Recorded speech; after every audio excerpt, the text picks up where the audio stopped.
Amigos de Disyuntiva, me da un enorme gusto presentarles a ustedes a un político que en lo personal considero de los pocos políticos rescatables del actual sistema, de izquierda con posturas muy claras y además muy transparente y muy limpio, que es lo que hoy se agradece en un político, y es actualmente vocero del grupo Galileos.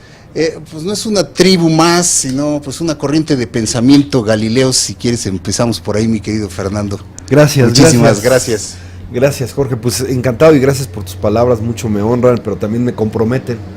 Hay que pelear por transformar este país, y la verdad es que los políticos justamente o legítimamente han perdido la confianza, hemos perdido la confianza de la gente. Antes uno perdía la confianza, ¿no? Ahora, para que la gente te crea, tienes que ganarte esa confianza. Exactamente. Hay un legítimo escepticismo porque pues la verdad es que lo que ha prevalecido en México son el terreno de los privilegios, el terreno de las canonjías, el terreno de los excesos, el terreno de la corrupción. Porque se ha vuelto la corrupción el sistema. Ya no es que la corrupción sea un problema del sistema, la corrupción es el sistema. ¿Por qué? Porque la corrupción se ha vuelto una fuente de financiamiento de la política. Y queremos cambiar eso, pues tenemos que ir a la raíz, y necesitamos, pues, frente a los excesos de los gobiernos, necesitamos equilibrios, contrapesos, controles y mecanismos de rendición de cuentas que involucren la participación ciudadana. Eso. Porque obviamente nadie nos va a creer si nada más decimos, lo vamos a hacer, crean, confíen. Tiene que haber una participación ciudadana que lo verifique, que lo evalúe, que lo constate. Medible. Si no, medible. Mira, uno de los problemas que hay en México es que los vigilados escogen a los vigilantes. Y entonces los vigilantes pues están comprometidos, entran por cuotas y cuates de los favores de los o por los favores de los vigilados. Y entonces pues eso se llama complicidad, se llama simulación. Una de las primeras cosas que tenemos que impulsar es que los vigilantes no sean elegidos por los vigilados.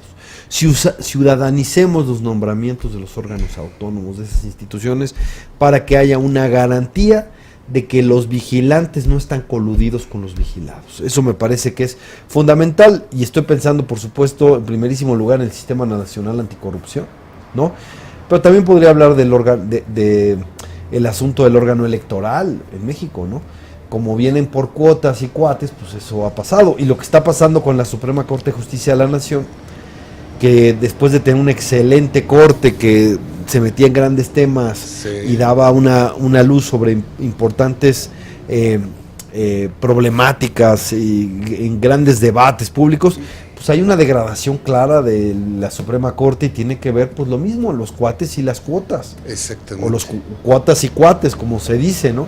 Entonces, pues eso me parece que es vital en el país, el compromiso de ciudadanizar esos nombramientos claves, que ya sea porque son árbitros o porque son vigilantes, pero que ya que uno no sea juez, que el juez no esté comprometido con las partes. Exactamente. Es justo eso lo que hoy exige la ciudadanía. Cambiar todo el entramado, porque lo hemos visto a través de los últimos hechos. Vemos que detienen gobernadores y los meten a la cárcel, y luego se les acusa de cargos menores, o resulta que se limitan las acusaciones, se protegen mediante el sistema, y decimos, este sistema totalmente por el lado judicial, por el lado de gobierno, está hecho por y para los políticos, no para los ciudadanos justamente. Nosotros quisiéramos ver un relevo ahí generacional de políticos, quisiéramos verte en primera línea, a ti por ejemplo, Fernando Belauzarán, al propio senador Ríos Peter, que también representa una de las principales exponentes de la política joven, que diría yo es como una transición de los políticos generacional. Eso es lo que queremos, porque ya no, la gente ya no le crea un Manlio, ya no le crea un Madero, ¿no? A otros personajes de la política de siempre. ¿Cómo creer o cómo partir a partir de esos mismos personajes y partidos hacia una transición? Mira, yo lo primero que te diría es, hay que dialogar con todos. que todos puedan decir su punto de vista sobre temas relevantes. Eso sí. Para que el espacio público sea efectivamente público.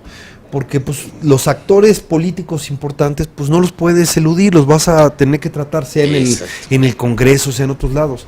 Y si platicas con ellos, tienes que platicarlo de manera discreta, de manera a veces privada, ¿por qué no hacerlo públicamente y establecer nuestras posiciones con claridad? Eso sí. Entonces invitamos a muchos actores relevantes para que nos digan cómo la ven, cómo la piensan, etcétera. Ahora, ¿cómo vamos a dar garantía de que lo que estamos proponiendo es lo que se va a hacer? Que no son promesas huecas.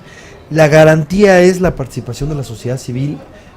Una garantía es su participación protagónica en todo el proceso, activa, en el programa, por supuesto, pero también en la vigilancia, pero sobre todo también en la participación. Tenemos que abrir las candidaturas a la sociedad civil, a los ciudadanos, ¿no?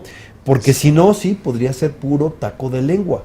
Entonces, lo que nos tiene que dar la garantía es abrirnos abrirnos completamente a la sociedad civil, asumir gran parte de su agenda y incluso abrir candidaturas y participación, etcétera. Eso me parece que es esto, porque hay que decirlo, para transformar este país necesitamos la participación de muchos. Sí. Cambiar el régimen es algo que rebasa a un liderazgo, que rebasa a un partido, que rebasa a una parte del espectro político. Cambiar de régimen necesita un acuerdo mucho más amplio.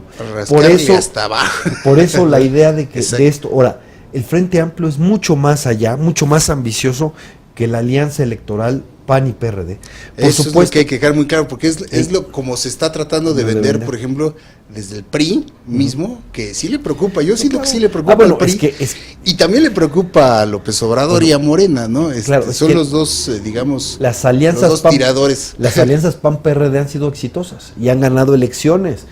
Morena no le ha ganado una sola al PRI, y nosotros gracias a las alianzas hemos podido no solo ponernos en problemas, sino ganarles. Pero el Frente Amplio está pensando como algo mucho más ambicioso. Como la palabra lo implica, y no solo porque pudiera sumarse Movimiento Ciudadano, sino porque pudieran sumarse las organizaciones de la sociedad civil, los ciudadanos, etcétera. ¿Cuál es el mejor ejemplo de Frente Amplio que hemos tenido? En mi opinión, la elección de Chihuahua con Javier Corral. Y eso que Javier Corral iba solo con un emblema. Pero la alianza que hizo, ciudadana, social, con intelectuales, con académicos, de lo más abierto, imagínate, desde Manuel Espino hasta Fernández Noroña, pasando por el ingeniero Cárdenas, Ifigenia Martínez, Porfirio Muñoz Ledo, Emilio Álvarez y Casa, Alfredo Figueroa, Marta Tagle, etcétera, los Galileos, por supuesto, estaba Guadalupe Acosta Naranjo, ahí estábamos nosotros arriesgándonos a que nos expulsaran del partido, etcétera. Esa gran, pero además con muchas organizaciones de la sociedad civil de mismo Chihuahua, etcétera, con Víctor Quintana, que venía de Morena, pero lo corrieron por apoyar a Corral. Era realmente una alianza amplísima, a pesar de que fueron con un solo programa. El gobernador le puso a todos los partidos de oposición un candidato panista, incluyendo a Morena, por cierto. ¿Para qué? Para quitarle votos a Javier Corral. ¿Por qué? Porque en este poder que tienen los ejecutivos, llegan a controlar los otros poderes, llegan a controlar los órganos que debieran ser autónomos, llegan a controlar algunos medios de comunicación y llegan a controlar hasta partidos de oposición. Ese es su gran poder. ¿Por qué? Porque tienen un control presupuestario con el cual corrompen. Y además por eso, con dinero baila el perro. Ahora un elemento de la restauración autoritaria es que desde el gobierno federal y locales también intervienen en los partidos de oposición para decidir su política de alianzas. No creas que fue casual que en el Estado de México toda la oposición fuera separada. Para eso operó el gobierno también metiéndose a los partidos de oposición, ¿no? Y lo hace pues con el control presupuestario, ofreciendo programas, ofreciendo cosas, porque son unos corruptores, ¿no? Entonces el Frente Amplio va a tener el sistema, otra vez. Claro, el sistema. El Frente Amplio va a tener, pues obviamente, entre otras cosas, pues la oposición de las opciones autoritarias. Por cierto, Andrés Manuel López Obrador no tiene la puerta cerrada en el Frente Amplio. Él se la cerró solito. Él dijo, yo quiero solo. Yo creo que está bien. La soberbia lo llevó a perder en 2006 y muy posiblemente la soberbia lo lleva a perder en 2018. Pero nosotros vamos a sumar a todos los opositores que quieran, porque se comprometan con el cambio de régimen para que Si en el presidencialismo lo que tenemos, en este presidencialismo mexicano, lo que tenemos es la concentración del poder que fomenta la opacidad y la impunidad que cobija la corrupción, nosotros queremos el cambio de régimen, caminar hacia el parlamentarismo para que haya equilibrio, para que haya controles, equilibrios, contrapesos y mecanismos de rendición de cuentas. Exactamente, eso es justamente lo que debemos entender los mexicanos por un gobierno de coalición, gobiernos que acompañen precisamente las decisiones de gobierno, porque también otra de las ideas que se están tratando de promover de alguna manera es que el hacer un gobierno de coalición no va a ser necesariamente tan democrático porque todo va a ser aprobado en automático, es decir, como los viejos regímenes del PRI, ¿no? Levantar el dedo y toda la iniciativa que manda el presidente va a pasar. No, aquí se trata precisamente de que esas distintas corrientes que apoyan a un sistema de gobierno aprueben o no lo que consideren conveniente para los diversos sectores de la población, no solo para los intereses de un partido, como operaba en los tiempos más efectivos del PRI, ¿no? Y que haya división de poderes, empezando por eso. Efectiva. Y claro, ayuda a la gobernabilidad que el gobierno se corresponsabilice con el Congreso. Eso es verdad, pero que sea absolutamente de manera pública y democrática. ¿Qué significa? Si hay un gobierno de coalición, tienen que darse dos condiciones. Está en la Constitución que es opcional del gobernante, ¿no? El gobernante dice, quiero construir un gobierno de coalición. Entonces, ¿qué tiene que hacer? Tiene que aprobarse por mayoría de las cámaras un programa de gobierno. Y entonces ya los legisladores se comprometen con las reformas inherentes a ese programa de gobierno que se hace públicamente. Entonces, eso es. Entonces va a haber colaboración y corresponsabilidad. Además, y segundo, el gabinete se tiene que votar, o gran parte del gabinete, por las cámaras. No ratificarlos. Y eso garantiza que el gobierno sea plural y compartido. Y por lo tanto, no se trata como ahora, en donde la oposición quiere ver cómo le mete el pie a quien está gobernando para aprovecharlo en las urnas. Y el que está gobernando lo que hace es aprovechar todos los programas de gobierno para fortalecerse a su partido. Por eso no funcionó entonces, la supuesta transición con el PAN, ¿no? Sí, creo que ya lo están reconociendo los mismos panistas. Ahí Gustavo Madero en Chihuahua dijo, nosotros nos equivocamos. No desmontamos todo el entramado.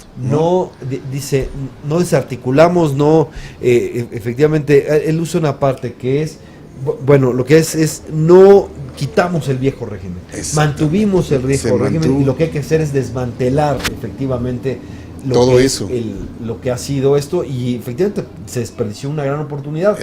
Pero yo espero que ahora con esta experiencia efectivamente podamos hacerlo y le demos una alternativa al país democrática, una salida democrática a la crisis, porque a lo mejor lo que va a llegar el 2018 es saber cuál es la salida. Regresar a la presidencia imperial y todopoderosa, a alguien que se ponga por encima de las instituciones, a un líder justiciero y magnánimo, el gran árbitro supremo, esa nostalgia echeverrista que nos lleva al milenio pasado, en los tiempos del priato, o cambiamos de régimen para que sea quien gobierne, sea bueno, malo, regular o santo, tenga los contrapesos, los equilibrios y los controles, y que no estemos dependiendo, a ver si, que además es una ilusión, eso de que si escogemos al bueno, ahora sí nos va a ir bien, como si el país pudiera depender de una sola persona, y pensando que los problemas sistémicos tienen una solución voluntarista y no sistémica. Vamos a hacer un corte y continuamos aquí en Disyuntiva TV.